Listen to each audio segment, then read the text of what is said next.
뭐 격투기야? 오랜만에 다시 본 우즈베키스탄의 손찌검 축구. 하지만 한국은 이겨냈습니다. 아시안게임 남자축구 4강전 한국이 이겨냈죠. 결승에 진출했어요. 요 경기 후토크입니다. 4일 오후 9시였습니다. 중국 항저우의 아시안게임 개최지에서 열린 2022 항저우 아시안게임 남자축구 4강전 한국이 우즈베키스탄에 2대1로 승리했습니다. 그러면서 결승에 진출했고요. 결승 상대는 또 애들입니다. 일본이에요. 한일전이 성사가 됐습니다. 한일전은 7일 토요일에 열릴 예정이고요. 자, 전반전에 나온 두 팀의 골장면부터 한번 돌아볼까요? 한국은 4-2-3-1 전형으로 나왔습니다. 이번 대회에 거의 완벽한 더블 스쿼드를 구축하고 있는 한국. 그래서 뭐 박진섭이나 백승호 같은 몇몇 핵심만 빼면 거의 모든 선수를 돌려 쓰고 있죠. 그래서 이번 경기 누가 나왔느냐? 최전방은 이제 조영욱이 나왔습니다. 거의 조영욱이 일진인 것으로 굳혀져 가는 것 같고요. 2선은 지난번 중국전과 많이 바뀌었어요. 정우영, 이강인, 엄원상 통째로 다 바뀌어서 이들이 2선에 나왔습니다. 3선에는 홍현석과 백승호가 나왔고요. 포백은 설령우, 이한범, 박진섭, 황재원, 그리고 골키퍼는 이광현이었습니다. 상대 우즈벡은 3-5-2, 사실은 뭐 5-3-2에 가까운 굉장히 수비적인 대항으로 나왔고요. 황금 세대라고 우리가 굉장히 경계를 많이 했죠. 황선홍 감독이 이 우즈벡은 정말 다르다, 강하다 이런 말을 많이 했고요. 그리고 뭐 자국 리그에서 엄청나게 육성을 세게 한다느니 또 이 세대에서는 아시아권 대회에서 굉장히 성적이 좋다느니 이런 얘기를 많이 해왔습니다. 하지만 이번 경기를 실제 해보니 우즈벡은 좀 거친 것 외에는 큰 경쟁력이 있는 팀은 아니었던 그런 모습이었습니다. 한국이 전반 4분 만에 선제골을 뽑아냈어요. 프리킥 상황에서 이강인으로부터 시작된 패스가 홍현석과 엄원상으로 이어졌고요. 엄원상이 오른쪽 페널티 박스에서 이제 횡으로 중앙으로 땅볼 크로스처럼 찔러준 공을 정우영이 침착하게 마무리했습니다. 앞서 갔고요. 우즈베키스탄이 동점골을 넣었습니다. 한국이 이번 대회에서 득점 후에 동점을 허용한 건 처음인데요. 전반 25분 페널티 박스 바로 앞에서 잘롤리디노프의 직접 프리킥이 있었는데 백승호를 맞고 들어갔습니다. 사실은 파울도 백승호가 내준 것이었기 때문에 백승호가 자잘한 실수 2개를 연속으로 하면서 실점의 빌미가 된 셈이었고요. 백승호를 맞고 구절된 프리킥을 이강인이 막을 수 없었습니다. 동점이 됐습니다. 하지만 한국이 다시 앞서 나가는 데는 다행히 오랜 시간이 걸리지 않았습니다. 전반 38분 백승호가 헤드로 밀어넣은 공이 수비 사이로 절묘하게 흐르면서 이한범과 우즈벡 선수 사이에서 이제 흘렀고요. 그걸 문전으로 뛰어든 정우영이 차 밀어넣으면서 결국에는 결승골을 터뜨리고 이후에는 한국이 한 골 차리들을 잘 지켰습니다. 여기까지만 봐도 알겠죠? 이번 경기의 주인공 누군지. 정우영은 신입니다. 정우영 선수가 이번 경기에서 2골을 추가하면서 총 대회 7골이 되었습니다. 득점왕에 한 발 다가섰는데요. 정우영 선수 이번 대회 조별리그 쿠웨이트전 첫 경기에서부터 해트트릭을 달성한 바 있죠. 그리고 16강 키르기스스탄 상대로 멀티골을 넣었고요. 이번 경기 또 멀티골을 넣으면서 대회 7골을 득점했습니다. 5골을 넣으면서 정우영과 함께 득점 공동 선두였던 선수는 마란, 사우디아라비아 선수예요. 근데 사우디가 탈락했죠. 그래서 이제 경쟁자가 사실 없고요. 3골을 넣은 선수들은 있습니다. 일본의 우치다 고타로, 한국의 조영욱, 엄원상, 백승호 등인데 격차가 워낙 크다 보니까 득점왕은 맡아놨다, 거의 확정적이다 이렇게 보셔도 되겠습니다. 정우영이 득점왕을 차지한다면 한국은 대회 2연속 득점왕을 배출하게 되는데 지난 2018년도의 득점왕 다 기억하시죠? 황의조였습니다.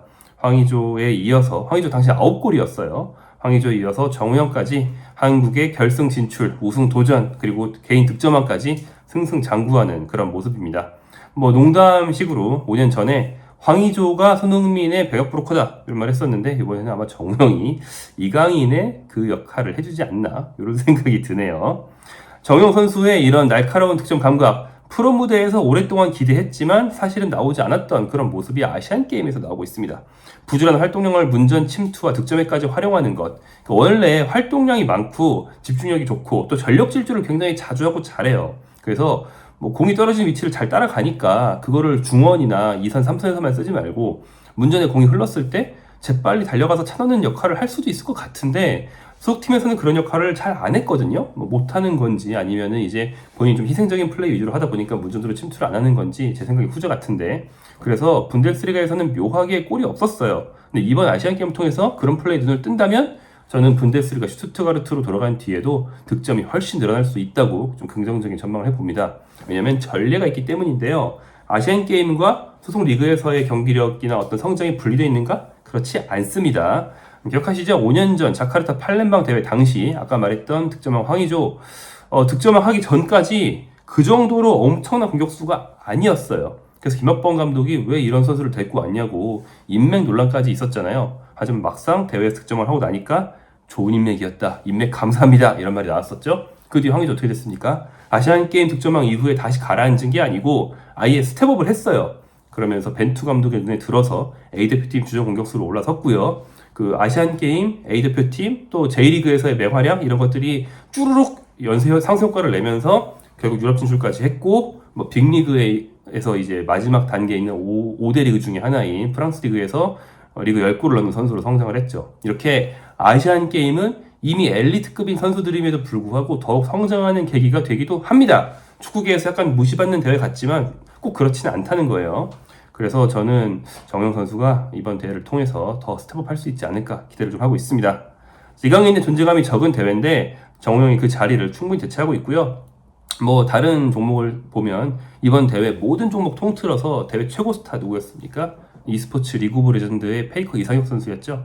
이상혁 선수가 뭐 컨디션 난조 등으로 아예 못 뛰다시피 했는데 뭐 초비, 정지훈 등의 동료들이 그 자리를 대신해 주면서 뭐 그쪽 용어로는 버스를 탔죠. 그래서 금메달을 기분 좋게 목에 걸고 갔거든요. 이강인 선수 이번 대회에서 공격 포인트 제대로 올리지 못하고 있고 출전 시간도 짧지만 뭐 어떻습니까? 팀원 중에 한 명으로서 좋은 활약하고 있으니까 우영이 형이 버스 태워준다 생각하고 이제 편하게 경기해도 될 것 같고요. 저는 여전히 이강인 선수가 가지고 있는 잠재력, 클래스 자체가 원체 높다 보니까 결승전 같은 큰 경기에서 한 방 해줄 거라고 좀 굉장히 믿고 있습니다. 선발이든 조커든 이강인이 들어갔을 때 일본이 굉장히 긴장할 것이다 믿고 있고요. 물론 공격 포인트 없이 대회를 마치는 선수들일지라도 다들 엄연한 금메달 주역 중 한 명이니까 뭐 당연히 인정해야겠지만 전 이강인 선수가 이제까지는 버스 타고 편하게 왔다면 이번에는 좀 해주지 않을까 이런 기대 여전히 잘 하고 있습니다. 믿는다는 거죠. 이 후반전 얘기를 해야 될 텐데 후반전 얘기하면 뭐 결국 우즈벡의 거친 반칙밖에 할 얘기가 별로 없습니다. 전반전에부터 거친 플레이가 꽤 나오다가 후반전은 거의 뭐 후반전 경기 내용이 한 8할이 우즈벡의 거친 플레이이지 않았나 생각이 들 정도로 우즈벡은 지네들이 거친 플레이 하느라 공격 제대로 안 되고 한국은 당하니까 공격이 안 되고 반칙만 계속하고 감정 싸움 나고 괜히 경고받고 뭐 이런 플레이의 반복이었어요. 자, 뭐 어떤 거친 플레이들이 있었는지 정리를 해볼까요? 전반 28분이 먼저 기억이 납니다.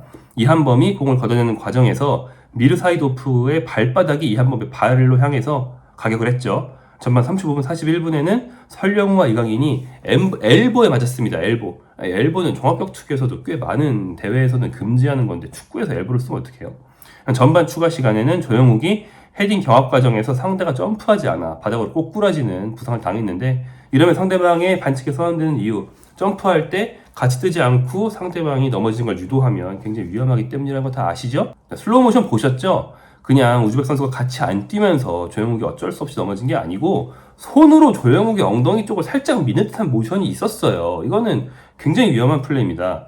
평소 침착했던 황선홍 감독의 주심에게 굉장히 강하게 항의했을 정도로 큰 부상이 될 수도 있었던 그런 상황이었고 후반전 뭐 더 많았습니다. 일단 엄원상이 당한 반칙이 대표적이죠. 엄원상이 후반 17분 오른쪽 측면을 돌파할 때 율다 셀프의 위험한 백태클을 맞았습니다. 이강인 선수가 스프린트를 해서 이미 뚫었거든요. 사실 그때부터 쎄했어요. 아, 쟤네들 상대로 뚫으면 뒤에서 백태클 하는 거 아니야? 하더라고요. 그리고 이제 반칙이 불린 뒤에 왜 항의를 하지? 공을 막 집어 던지면서 막 뭐라고 하던데 얌전히 있어야 되는 게 아니었을까 그런 생각이 들었습니다. 결국 반칙을 당한 뒤에도 이미 못 뛸 것 같다가 겨우 그라운드에 들어갔던 엄원상은 결국 조금 불편한 모습을 보이다가 나중에 안재준과 교체되면서 경기를 일찍 마쳤는데 큰 부상이 아니기를 간절히 바랍니다. 결국엔 이런 거친 반칙은 그들의 자충수가 되었습니다. 후반 28분 브리에프 선수가 페널티 박스 바로 앞에서 조영욱에게 거친 태클을 했죠. 공이 이미 빠졌고 조영욱이 슛을 할 수 있는 상황인데 태클로 저지를 했어요. 근데 이 선수가 경고가 이미 있었기 때문에 경고 누적으로 퇴장을 당했습니다. 이것도 뭐 당연히 무조건 경고 아닙니까? 즉결 퇴장이 아닌 게 다행이라고 생각해야 되는데 브리에프가 레드카드를 받은 뒤에 주심에게 막 뭐라고 하는 거 이거 보면서 뭐 전략적인 반칙이었을 수도 있지만 그냥 좀 성질머리들이 오늘 전반적으로 좀 안 좋았나? 이런 생각이 들었습니다. 감정 주체하지 못하더라고요. 수적 우위를 점한 한국 한 골차 리드를 잘 지켜내면서 우즈베키스탄을 참교육할 수 있었고 뭐 우즈베키스탄 입장에서는 사실 한국이 후반전만 놓고 보면은 슛을 후반전 초반 정도에는 우즈베키스탄이 더 많이 했다는 느낌이 들 정도로 굉장히 그 거친 플레이에 말렸었거든요. 하지만 결국 자충수가 되어서 그들이 수적 열세에 빠진 뒤에는 한국이 편안하게 막판 경기를 운영할 수 있었습니다. 퇴장 상황에서 그 송민규 선수가 뭐 상대 선수들과 감정 싸움을 좀 벌이다가 턱을 맞는 것 같은 모습이 있었거든요. 근데 그것도 항의를 하고 싶었던 것 같은데 조심히 그것까지 못 본 것 같아요. 그러니까 송민규 선수가 뭐 추가 경고를 받게 만드는 건 포기하고 그냥 실실 웃으면서 이제 나는 맞았으니까 피자 입장이니까 오히려 좀 대범하면서도 그런 모습으로 상대를 오히려 약올리는 그런 모습도 보였습니다. 한국 선수들이 거친 플레이 때문에 공격이 끊기니까 자주 끊기긴 했지만 감정적으로는 그들의 거친 플레이에 잘 대응을 했고 결국엔 흥분한 우즈벡이 먼저 자멸한 그런 경기가 됐습니다. 이번 대회는 비디오 판독이 없기 때문에 대회 내내 석연치 않은 판정이 좀 많이 나왔는데 우즈벡전 좀 대표적인 경기로 남을 것 같고요. VAR이 이미 축구계에 도입한 뒤에는 우리는 VAR에 몸이 절여졌기 때문에 더 이상 그게 없는 세상으로 돌아갈 수 없다는 걸 보여준 그런 대회가 되고 있습니다. 우즈벡 연령대 대표 선수들의 거친 플레이에 한국이 당하는 거, 가격당하는 거 처음 본 일이 아닌데요. 대표적으로 2015년 태국 킹스컵 기억나십니까? 이게 좀 작은 대회지만 워낙 심각한 폭력 사태가 있어서 기억하신 분들이 계실 것 같아요. 이 대회 당시에 강상우는 우즈벡 선수한테 공중 찍어차기로 발로 맞았습니다. 전 김갑판인 줄 알았어요. 그리고 심상민은 양손으로 번갈아 얼굴을 이렇게 원투 맞았어요. 이렇게 뺨 두 대 치기. 프로레슬링인 줄 알았습니다. 결국에는 당시 심상민을 가격한 선수가 1년 자격정지를 받고 우즈벡 축구협회가 대한축구협회로 사과 공문을 보내는 등의 후속 조치가 있을 정도로 큰 일이었거든요. 물론 이번 경기는 그냥 거친 플레이였으니까 뭐 이렇게 주먹으로 진짜 세게 가격했다 이런 정도까지는 가지 않았으니까 무슨 뭐 협회 간에 추후 이제 조치가 있을 정도의 그런 일은 아닙니다만 아무튼 중요한 건 이번 경기 후반전 동안 우즈벡 측에서 축구를 하겠다는 의지가 안 보일 정도로 거칠었고 그게 자멸로 이어졌다는 거, 정의는 승리했다는 거 바로 이 점입니다. 결승 상대를 얘기해 봐야겠죠? 일본입니다. 결승 프리뷰는 별도 영상으로 좀 만들면서 일본을 쫙 분석을 할 필요가 있으니까 아직 분석이 충분히 되지 않은 지금 길게 얘기하지는 않겠습니다. 짧게 얘기해보면 아시안게임 남자축구 대한민국은 굉장히 어려운 길을 가고 있습니다. 일단 조별리그에서 4강에 오른 팀 중에 조별리그 3경기를 다 치른 게 한국밖에 없어요. 이게 말이냐 방구냐 싶지만 이번 대회는 좀 파행에 가까운 부분들이 부분 조금씩 있었기 때문에 조별리그에서 3경기가 아닌 2경기만 치른 팀이 많았는데 그중에 3팀이 4강에 왔고 한국만 조별리그를 다 했습니다. 한 경기를 더 한 거죠. 그러고 나서 16강만 좀 수월했고 8강 개최국 만났죠. 4강 이번 경기 정말 전력상으로 한국이 껄끄러워하는 팀이면서도 굉장히 거친 팀 만났죠. 어렵게 8강과 4강 통과했습니다. 결승 갔는데 이거 뭐야 끝판왕 최종 보스 한국이 늘 꺾진 못했죠. 하지만 중요한 대목마다 꺾어왔으면서도 숙명의 라이벌인 그런 상대가 있습니다. 뭐 고전 영어로 치면 사막유희식의 그런 층을 올라갈수록 보스의 레벨이 높아지는 그런 구성이에요. 일본은 두말할 필요 없는 대한민국 역사상 최대 라이벌이죠. 지난 2018 자카르타 팔렘방 대회 역시 결승에서 맞붙었던 그런 상대입니다. 당시 연전 혈투 끝에 한국이 2대1로 간신히 승리를 한 바 있죠. 뿐만 아니라 2014년 인천 대회에서도 금메달을 딸 때 오래돼서 잘 기억 안 나시겠지만 8강 상대 일본이었습니다. 한국이 이때 1대0으로 이긴 바 있고요. 그래서 지난번 2번의 금메달 딸 때 모두 토너먼트에서 일본을 잡았습니다. 일본이 한국보다 수월하게 올라왔다는 점이 약간 좀 걸려요. 말씀드린 것처럼 조별리그 한국보다 환경이 덜했고요. 그리고 4강 상대가 홍콩이었는데 4대0으로 대승했습니다. 한국의 우즈벡전보다는 수월했겠죠? 그 전에 8강전은 8강전은 북한전이었습니다. 이 경기만 좀 고생했고 16강전이 미얀마였는데 7대0으로 이겼어요. 전반적으로 보면 한국보다 쉽게 올라왔거든요. 그래서 체력이 좀 비축되어 있을 것으로 걱정이 됩니다만 한일전이니까 이길 수 있을 거라고 생각합니다. 또 황선홍호 입장에서는 황선홍 감독이 그 앞선 다른 대회에서 일본 상대로 0대3 대패를 당했다가 사과 영상까지 찍어가지고 미디어 언론사에 공유하는 그런 좀 감독으로서 굴욕적인 날도 있었단 말이에요. 이번 경기를 통해서 싹 갚아주고 헐훌 털어버릴 수 있기를 바랍니다.